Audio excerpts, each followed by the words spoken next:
Hi, everyone. Welcome to Big Picture Science, produced at the SETI Institute. I'm Seth Shostak. I'm Molly Bentley. You may have heard this bit of wishful thinking from epidemiologists during this pandemic. If we could somehow wave a magic wand and make everyone freeze in place for 14 days while standing 6 feet apart, this virus wouldn't be able to jump to a new host and the infection would sputter out. 2 weeks not moving a muscle. Well, we can't do that. It's not practical or even possible. But there are practical things we can do. Continue social distancing, stay at home to the extent possible, and now the latest recommendation from the CDC, wear a mask if you go out in public. There's no magic solution for this crisis, but we might be able to learn something from fantasy, which, by the way, is our setup for what's coming next. There are a lot of different reactions to zombies in popular culture, ranging from intense dislike all the way to superfans, hence the current zombie craze. Seth, what's your take on zombies? Are you a fan? Well, I do like them because they're so relentless and mindless. I guess they're mindless because they don't have any brains. But yeah, I mean, it's a different kind of enemy than the sort of the high-tech ones that you see so regularly. Yeah. And the zombie craze actually goes back to the 1980s, 1970s, doesn't it? Well, zombies were something that existed in the fictional realm, I think, before that. But George Romero produced a bunch of low-budget films, including one shot in Pittsburgh, that garnered a huge audience. So, yes, I guess you could say the 1980s were the birth of popular zombieism. Well, these walking corpses keep popping up, which I guess is kind of a calling card of the undead, and have continued to do so for years, reanimated in comic books, novels, television series, and movies. We could say that the simple reason zombies persist in culture is that monsters represent our deepest fears. That is at least one reason why some people find them useful, helping us to address and respond to real-life crises, such as what we're trying to get through right now. Two wildly popular books that helped kick off this zombie craze: The Zombie Survival Guide and World War Z. And the latter, by the way, was made into a movie. Both sprang from the mind of writer Max Brooks. But first, he did a lot of research, not into zombies, but about disaster preparedness. His expertise on the topic got him invited to become a lecturer at the U.S. Naval War College and a fellow at the Modern War Institute at West Point. Max Brooks is also the son of Mel Brooks, and together they did a public service announcement about the importance of social distancing, which we'll hear later. But first, let's get to those zombies, because while I didn't know much about them before preparing for our interview with Max Brooks, my nephew Archie did. I interviewed him about a project he was quite devoted to and finished last summer. We'll begin our conversation with Max Brooks about that. Max, we would like you to hear this short interview that I did with my nephew Archie and get your reaction, because you'll recognize what you and he have in common. Is it okay if we play this for you? Play away. My name is Archie Bentley. I am 10 years old. So you have some writing in front of you. It's a manual. What's the title of your manual? How to Survive the Zombie Apocalypse. And can you describe it? Is it something that you wrote? Did you go to other sources? Are there drawings? What is it exactly? I did go to other sources, like online, and I got some of my information from books, like World War Z, for instance. The first 3 pages I read in a bookstore kind of inspired me to write something like a manual to help me survive, and there are no drawings. No drawings. Okay. What prompted you to write this? You wrote this months ago before any of us were facing this pandemic. Why did you write a manual of how to survive a zombie attack? At first, I wrote it because I just wanted a manual to tell me how to survive if you got lost or if like a chemical reaction happened in your area. But it was a bit boring, so I wanted to make it more exciting. So I added some zombies in, and I made it a zombie manual. Archie, what's the single scariest thing about zombies? They're undead. They have no brains, yet they can live, and all they live for is attacking you. Zombies were always kind of a thing, like, in my nightmares.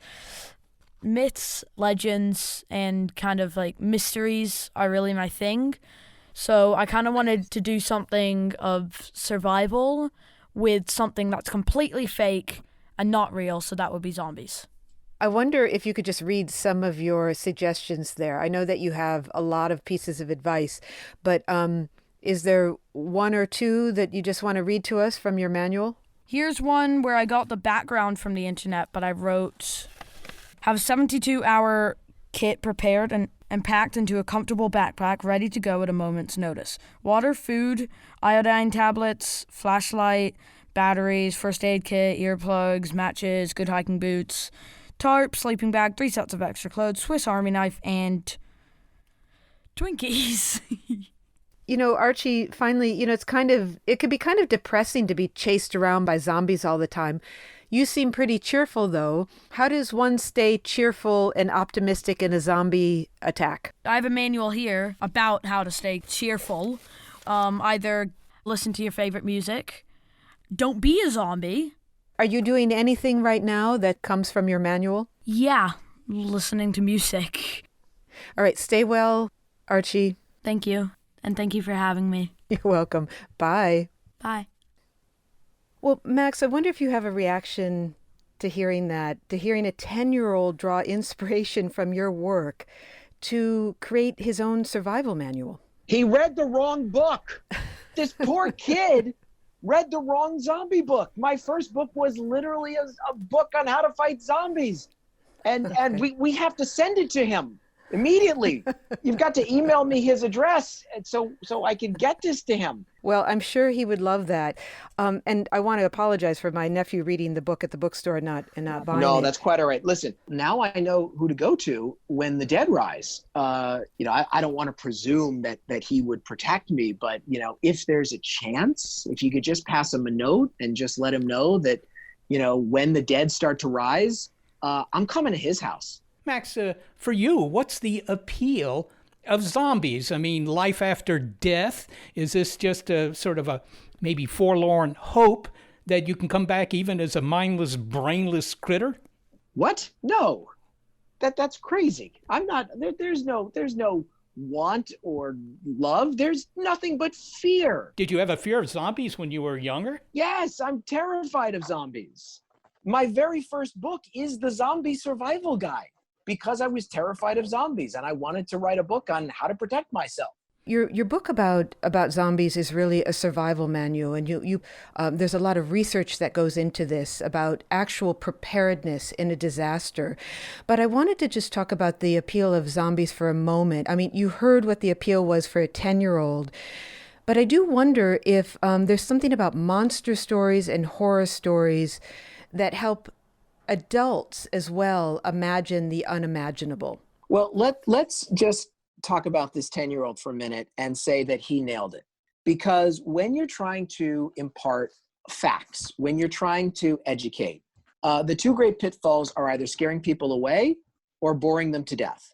And this young man completely understands that. He was actually initially setting out to write a real disaster manual. And he realized he wasn't going to get anywhere. So what do? How do you impart real knowledge and yet keep people engaged? And this young survivalist figured out the magic solution, which is you give a fictional response, but you give factual solutions. And he did it. And that's literally all I do. Research what really goes wrong in disasters. Because for every one person who would die of a zombie, how many people would die of infection, dehydration, malnutrition, accidents? And that was a disaster prep scenario with zombies thrown in. And of course, I mean, for people who are unfamiliar with zombies, as I was until not that long ago, there is the theme of viruses.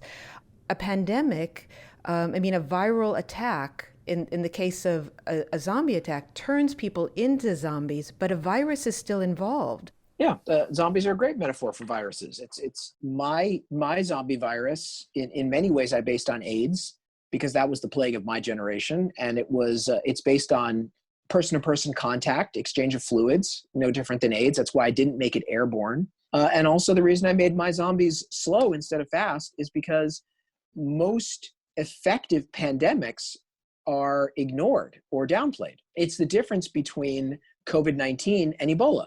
Ebola is a fast zombie. The obvious fear of a zombie running down the street is enough to scare the entire public into acting quickly and efficiently. Whereas a slow zombie, you can laugh off. The same way with COVID-19, where we were told, "Oh, you're going to be fine. It's less than the flu. Don't worry about it." That was AIDS too. I can't get it. Other people can get it. I'll be fine. And it's that notion of "I'll be fine" that gives aid and comfort to the enemy.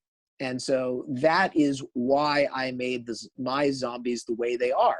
And by the way, I'm not the first person to do this. You know, George Romero got there first, and George Romero created the world that me and other zombie writers are just living in. And in one of his great movies, Dawn of the Dead, the most important zombie movie ever made, he literally has one of his characters saying, "Why don't people just organize? Why don't they just do the right thing? If people made the right choices, we could stop this," which is exactly what public health experts say when there's a plague. You mentioned the fact that the zombies are slow, and that has always been a puzzlement to me, Max, because they seem so slow that a defense is simply obvious, to just round them all up and knock them all down. And yet you say, well, okay, being slow is just one of their traits. It's like you say the COVID virus. But how am I supposed to be afraid of something that I can run away from? Yeah, well, same thing. Why did COVID-19 get out of control? It's the most stoppable disease ever. If you just had efficient tests, good sanitation, good public health, people practice good hygiene in phase 1, and if God forbid phase 2 comes around, people practice social distancing. This is not an asteroid heading for the Earth. This is not Godzilla coming out of the ocean. All pandemics, all of them, are easily preventable. The only way a germ is able to attack and kill hundreds of thousands, if not millions of people, is if people do not react accordingly. Same thing with a virus. And you see this in George Romero's movies, where people make bad choices and they let it spread out of control, and they're governed by misinformation, denial, arrogance, greed, and just utter stupidity. And before you know it, the world ends. Yeah, the Romero films were very popular. There was also a parody, of course, Shaun of the Dead. I know that you lecture at West Point.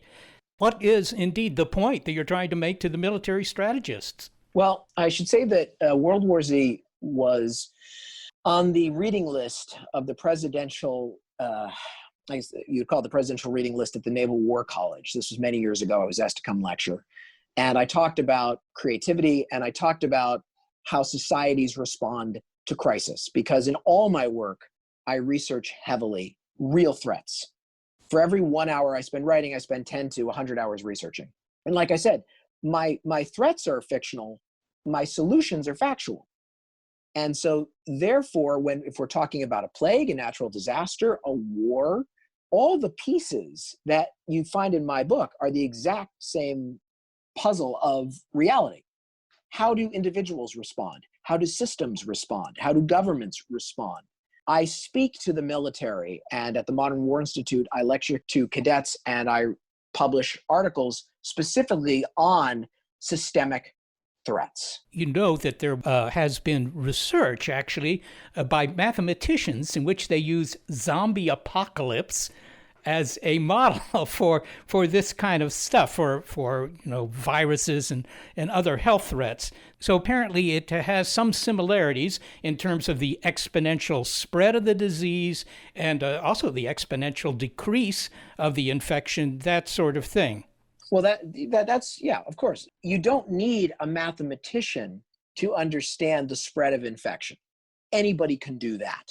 As Jude Law's character said in Contagion, you can do it on a napkin. One zombie bites 2 people. 2 people then bite 4 people.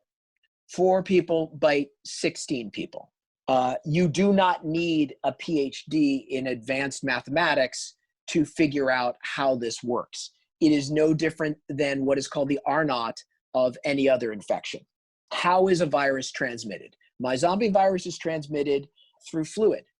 Now, bites are the most common, but not the only. If you have a cut and you touch a wounded friend who's been bitten and you're trying to seal up their wounds, but then a little bit of infected blood gets in your blood, you get infected. In World War Z, I have a bullet passing through an infected body into a healthy person with just a tiny bit of virus on the tip. That is how one virus, my virus, is spread. Other viruses are spread through the air. We know that with COVID-19, it can live in what's called fomites, infected surfaces. Somebody sneezes, covers their hand over their mouth, gets it on their hand, touches a door handle. Someone else then touches that door handle and then scratches their eye. That is how another virus can be infected. Something like measles is so virulent that it can live in a room hours after someone has left that room. When figuring out how a zombie virus is spread, it's no different than the basic common sense with how any virus is spread.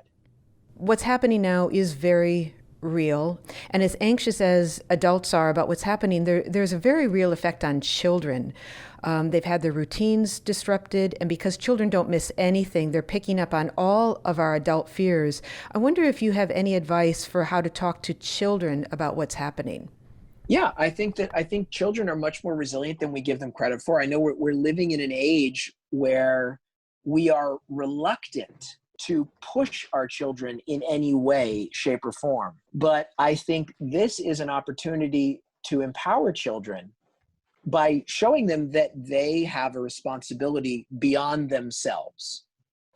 You know, I've always been honest with my son. He's 14, he just turned 15. He had to spend his 15th birthday trapped in our house. But he is of an age where I am able to explain to him the facts. And I am also able to make him understand that he has a job to do, that it is not just about him, that he is part of a larger family and he has to do his part. He has to do his chores. He has to homeschool. He has to make sure that he does not go infect his grandma or his grandpa. If he was 8 years old, obviously I would speak about it in a different way. And it's not just about age. Different children have different, obviously, psychological and emotional makeup. So you have to know your child and you have to know what they can take. But what I will not do is sugarcoat, and what I will never, ever, ever do is make him believe in the myth, the lie, that he is the center of the universe and that he is not part of something bigger than himself.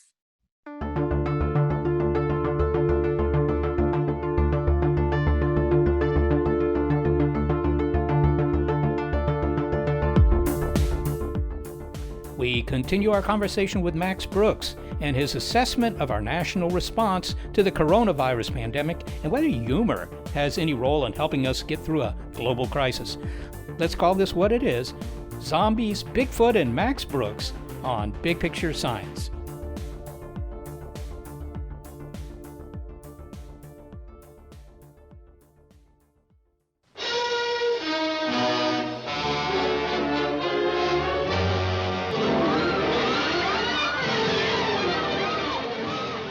On the subject of how monster stories can help us to make sense of what's happening now, I was thinking about the titles of old horror films, sequels, which were often something like Son of Frankenstein, Son of Godzilla, Son of Dracula, Son of Lassie.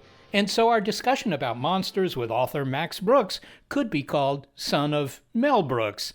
Mel Brooks, of course, is the director of several classic comedy films, including Blazing Saddles, Spaceballs, High Anxiety, and that last one is quite an appropriate theme these days, and his own Frankenstein comedy, Young Frankenstein. It's pronounced Frankenstein. Max and his dad teamed up to make a public service announcement about the importance of social distancing during the coronavirus, and we'll play that video for you in a moment. Then we'll talk to Max, who was a writer on Saturday Night Live for 2 years, about whether humor has a role during this scary time, and about his assessment of the national response to the virus. It's a topic of his lectures at the Modern War Institute at West Point. But first, a way that we can all help stay safe from Max Brooks and his father, Mel. And to set up this scene, Max is standing outside his dad's place, waving at him through the glass door. And Max, is there anything else you want to say to set this up? Sure. When this virus was starting to penetrate American society, we were in a great amount of denial.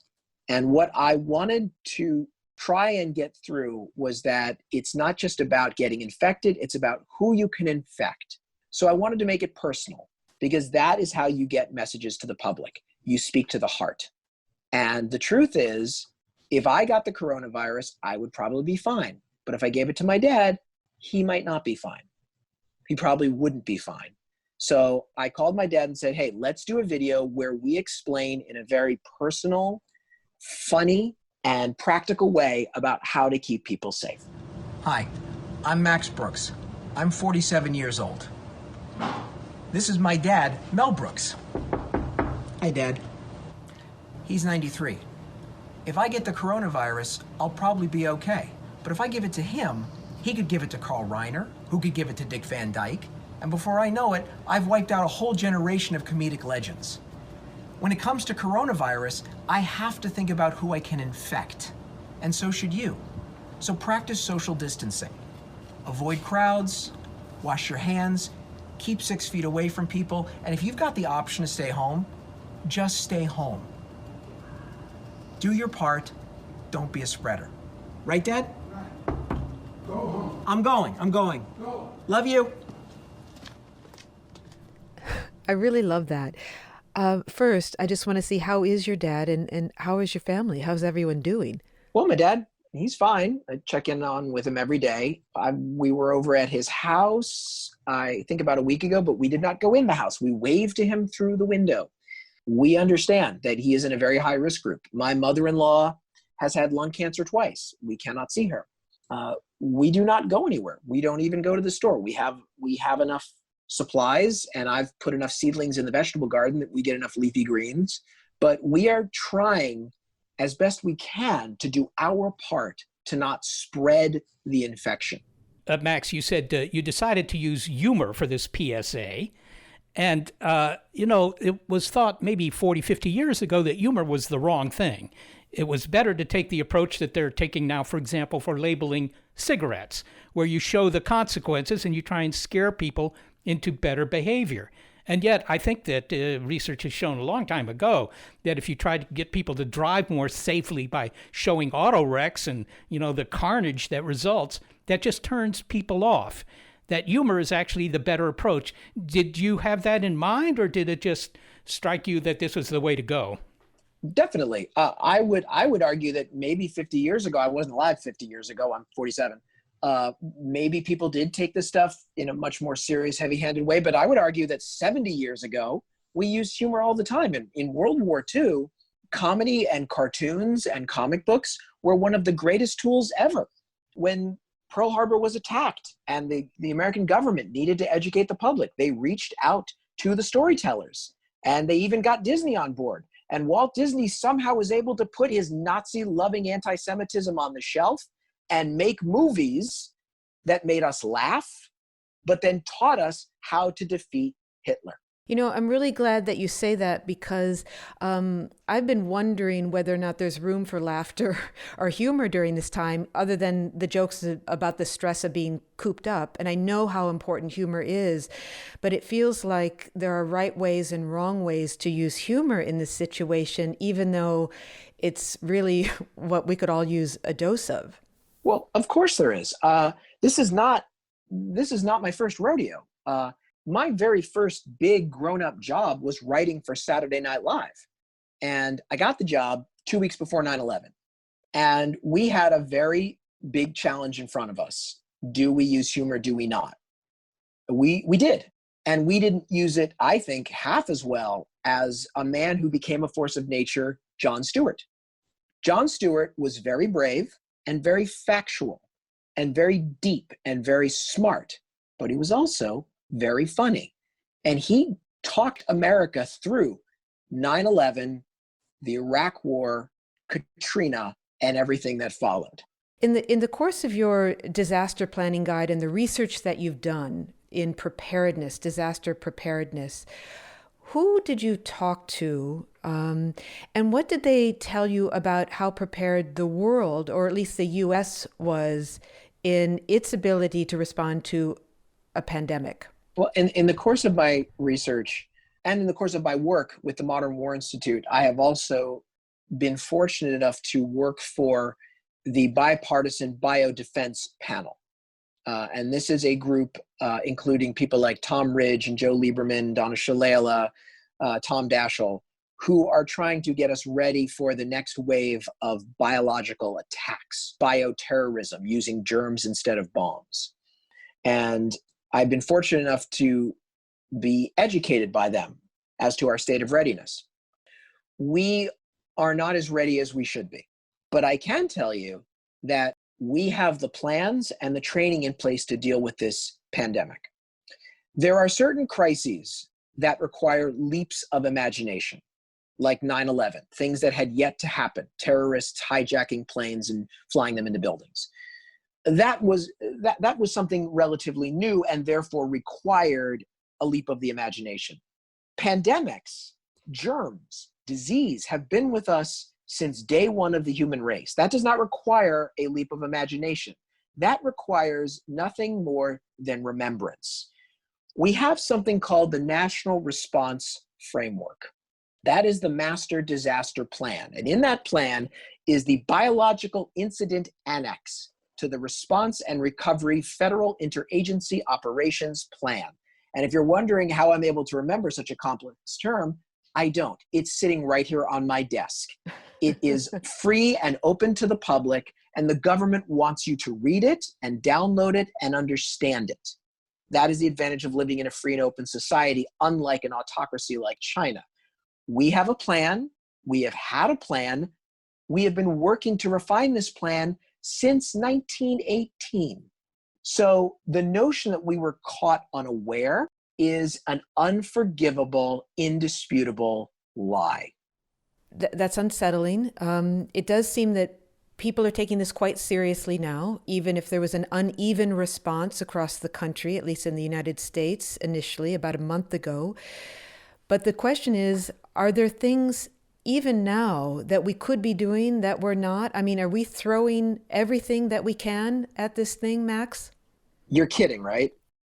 Oh my God. No, this is a disastrous response. We have not enacted the National Response Framework, which is right there, which includes the Defense Production Act. And what the Defense Production Act allows the government to do is to organize the private sector and allow them to work in partnership to produce the equipment that we need. This is why we have a Defense Production Act. So we don't have to build factories overnight. And also so we don't have to nationalize factories like in a communist country.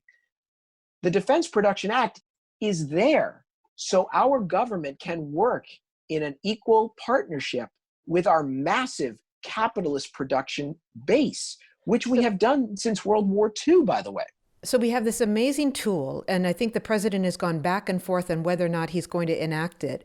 The Defense Production Act, if it does kick in earnest, can you give us an idea of how it identifies a supply chain and puts it together? Just give us an example of what the government can do. I've used this example many times. Here's a simple example of how the Defense Production Act could work. New York needs rubber gloves. New York State cannot build a rubber glove factory overnight. However, there is a rubber glove factory in Ohio that's ready to go. But that company, that private company that makes the rubber gloves, cannot get a supply of latex. However, in Pennsylvania, there is a condom company that has a warehouse full of latex. Now, obviously, that condom company ain't making a lot of condoms because strangers, they ain't meeting right now. What the Defense Production Act would do would allow the federal government to buy that latex from the condom company in Pennsylvania, use the logistics of the United States military to then get that latex to the Ohio Rubber Glove Company, make the gloves, and then use that same logistics train to get it within hours to New York City. That's how the Defense Production Act works. Wow. But Max, obviously that's something that has been done ever since the First World War, actually. I mean, they took over the railroads. I mean, you mentioned nationalization. It was sort of a semi-nationalization. We've seen this play out several times in the last 100 years. Why is it not playing out now? I mean, it seems so obvious to say we need this, this, this, and this. These are the industries that can convert to production right away. Just order it to be done. Just do it. I don't know. I'm not sitting in the White House. Maybe it is ideology. Maybe there's a cabal of very rabid small government politicians who do not want to see big government succeed, particularly in a crisis, because then it validates the notion of having a strong federal government. Maybe it is just wishful thinking. Maybe it is just utter incompetent stupidity. I don't know. What I do know is that since the 1960s, we have been degrading and shaming and disbelieving our government and our institutions that we have been putting together for decades before. And now the chickens are coming home to roost. In the 1960s, the left attacked our government as the enemy. Then in the 1980s, the right did the exact same thing. So now both sides have been chewing away at these institutions that were put in place to keep us safe. And now suddenly we are calling on this organism called the United States government that we have seen as the enemy to come in and save us.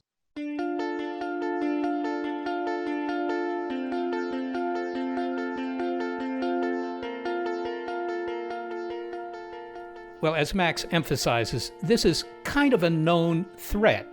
It's not like the 9/11 attacks, which were things that people had not really imagined. We know about pandemics, and we know how it's going to play out. We know that the curve goes up exponentially, it flattens out, it turns over, it goes down exponentially.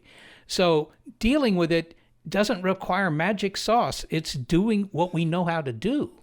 So you say that pandemics are something that we're familiar with, and yet this is very unfamiliar to most of us, Seth, and it's very scary, and the uncertainty that's involved is also scary. So it's good to hear you say that there are some things that science can predict about pandemics, and that can give us some comfort. Well, there's an institutional memory. That's the point. It's not that we personally have a memory of these things. Some people will, but in general not, as you say. But the institutions of science do have a memory. They know what happened. They know what will happen, and they know how to combat it.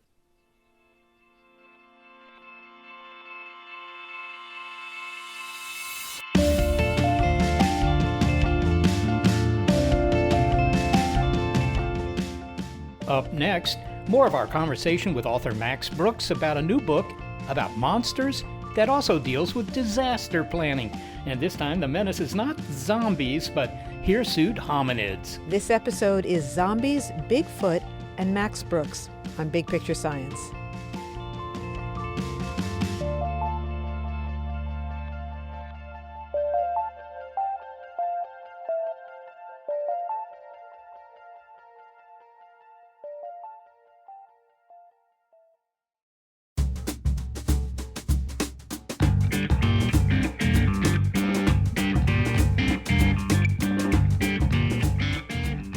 Zombies aren't the only cryptozoological creatures that are featured in our nightmares or that lazily lope through the novels of Max Brooks.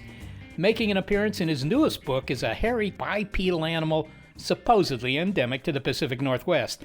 Mr. Brooks says that Bigfoot, or Sasquatch, can represent many things, but one might be another manifestation of nature red in tooth and claw. How well are modern humans prepared to defend themselves when nature rises up against us? Max Brooks' forthcoming book, Devolution, a first-hand account of the Rainier Sasquatch Massacre, is fiction, in case there was any doubt. I can set the premise that there is a very high-end, very high-tech eco-community settled in the Cascade Mountains as the new Levittown, the new example of how we could live, how technology could combine with the Green Revolution to save the planet. These are not dirty, filthy hippies. These are the most, not affluent, but I would say upper middle class and wired in individuals you could find. This community is about drone deliveries and solar panels and smart homes that will then signal handymen to come in their electric driverless vehicles to fix everything, and you can telecommute to work and then have an afternoon walk in the woods. And it really is the great example of how we could be living. until Mount Rainier erupts and not only cuts off our community, but allows them to be forgotten. So suddenly, this little neighborhood of very high paid, very highly educated David Sedaris fans realize that they can't change a light bulb. And they're running out of food, and winter's coming. And if that's not bad enough, the eruption has driven a pack of very large, very hungry Sasquatch creatures out of their traditional hunting grounds. And they need to stock up on calories too.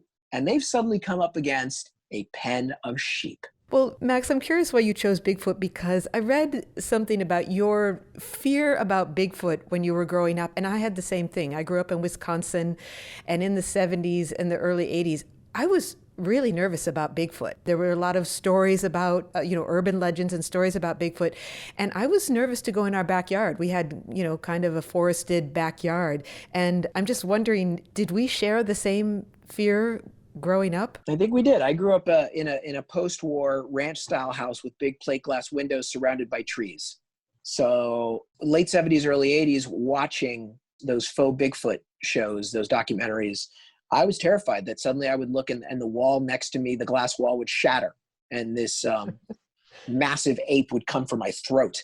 So I just took a childhood fear and I'm using it to tell a story about a society that is based on comfort at the expense of resilience. Well, that's kind of an interesting thing, Max, because to begin with, there are the Bigfoot, which are, driven out of their happy hunting grounds. I guess not happy hunting grounds, but they're hunting grounds. So they're an obvious threat. But also, it's the fact that their lifestyle has proven unsustainable in some ways. It was dependent on the outside world in ways they hadn't foreseen, perhaps. Is this a shot against the survivalists, the people who try and get off the grid? Oh, no. Yeah. No, the people who try to get off the grid, I don't tend to think about. I think that those people are as useful as an appendix. No, these are people, they're not off the grid. They are the grid. The grid has now allowed us to live anywhere on the planet with the comforts of the Upper East Side of Manhattan. That's the whole point of my town of Greenwood. Like I said, these are not hippies. These are people who are wired in. But what happens when the wires are cut? And this is the society we're living in literally right now. How many of us are sitting at home and don't want to go to the grocery store because they don't want to get infected and are trying to order their food online? And how much of that food is not showing up or is showing up wrong? Because while it was fun and exciting to just tap on your phone for fresh same-day delivery, there wasn't the logistics resiliency to be able to deliver that food in a crisis. This is happening right now. And yet we feel like we're resilient, but really what we are, it sounds like, is really dependent on technology. So we feel like there's, especially in certain parts of the country, I shouldn't say all parts of the country, but there's this idea that for every problem, there's a tech solution. And I wonder if now we're finding that we can't just create technology to solve every problem.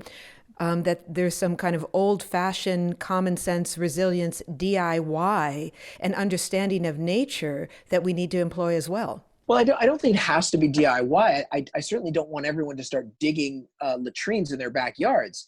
I have no problem with technology. I like it. I support it. I think we should have these things.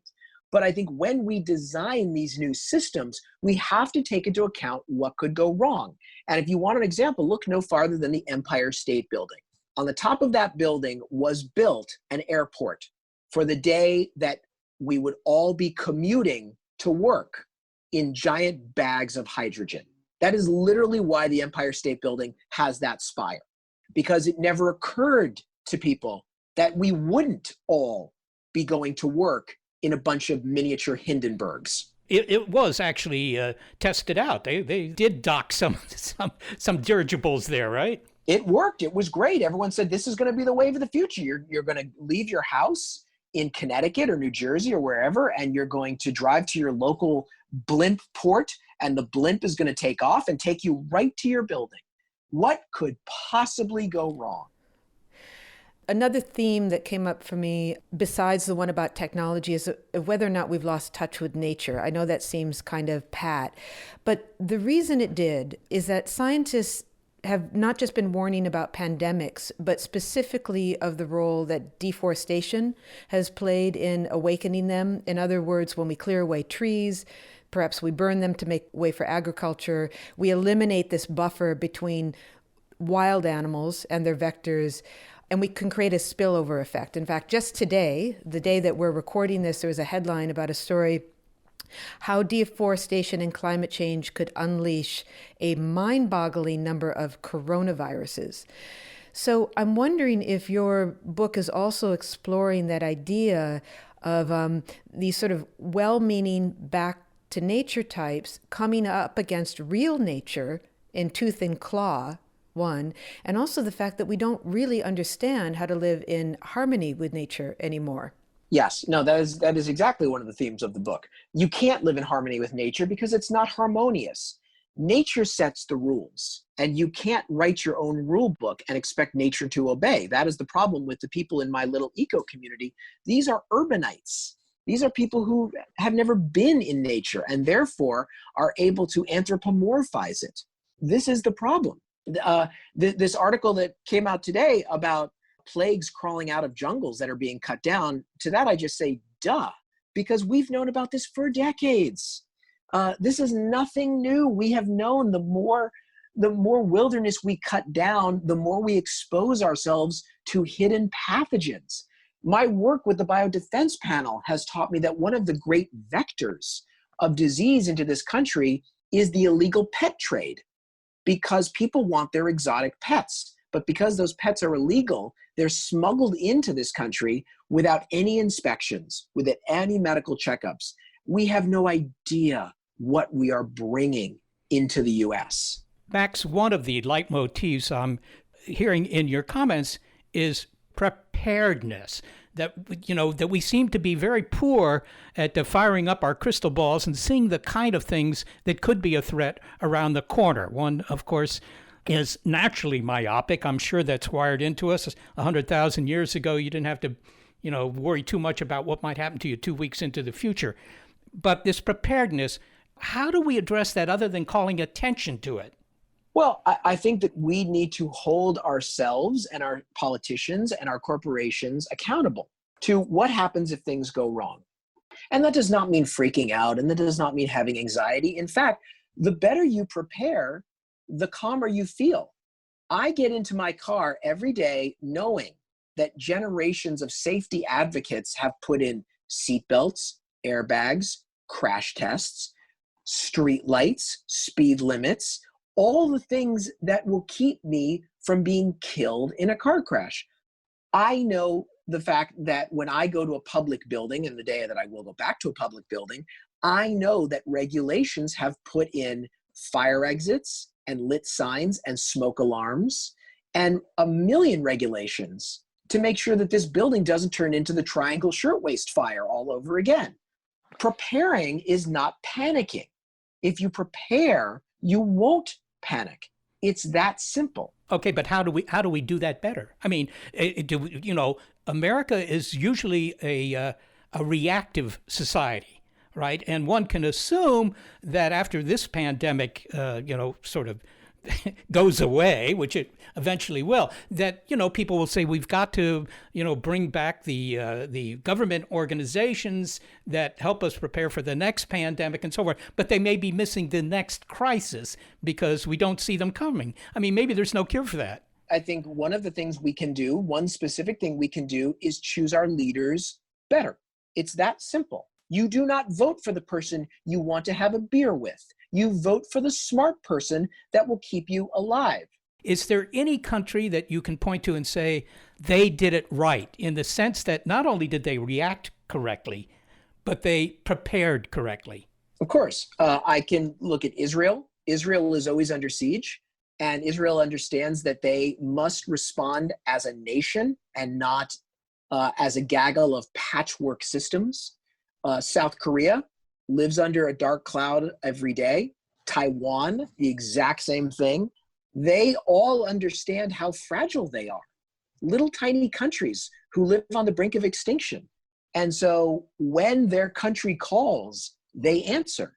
And they're all doing an infinitely better job than we are.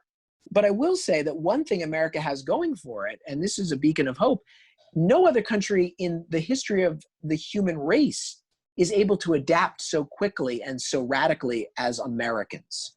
We are a resilient, adaptable people. We are a nation whose last president literally could have been a slave of our first president. I dare you to find me another civilization that has made that much social progress in that short a time. We always get knocked down in the first round of a fight, but we also always get up and we finish that fight. So finally, Max, this is a lot to take in that we're all taking in every day. And I wonder if you have any final words of advice or even morale boosting to help us face what is still to come, because we know there's still a lot to come. And it's okay to have a reminder that this will all end, right? Of course. This disaster, and it is a disaster, is only as bad as we allow it to be. This is not beyond our control. There has never been a time that we have more control over crisis than we do right now. We cannot prevent earthquakes. We cannot prevent solar flares, hurricanes, tornadoes. We can prevent this disease from spreading. We can all do this. We do not have to wait for our government to swoop in and save us. We are the government.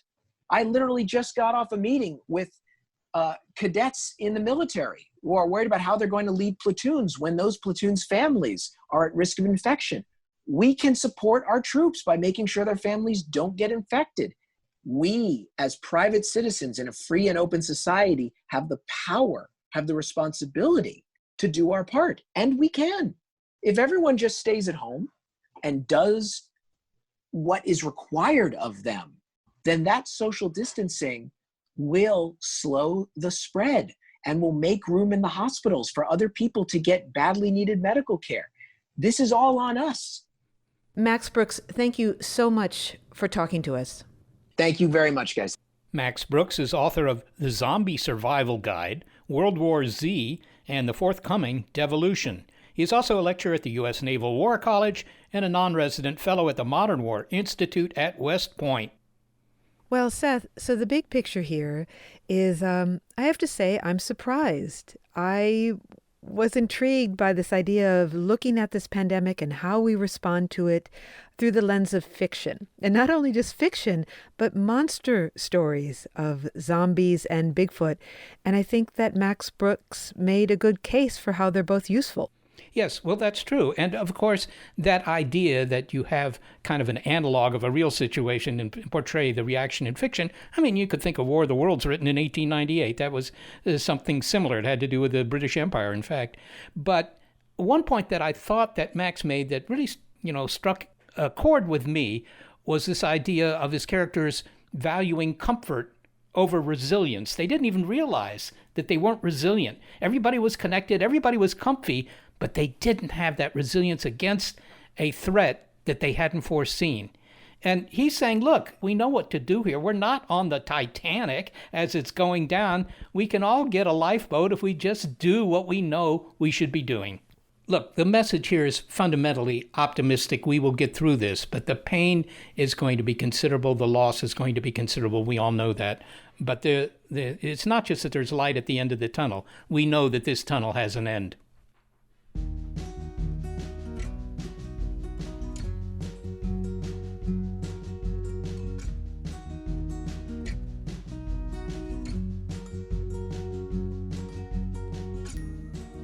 You may be getting used to hearing this final thought. I hope you've memorized it.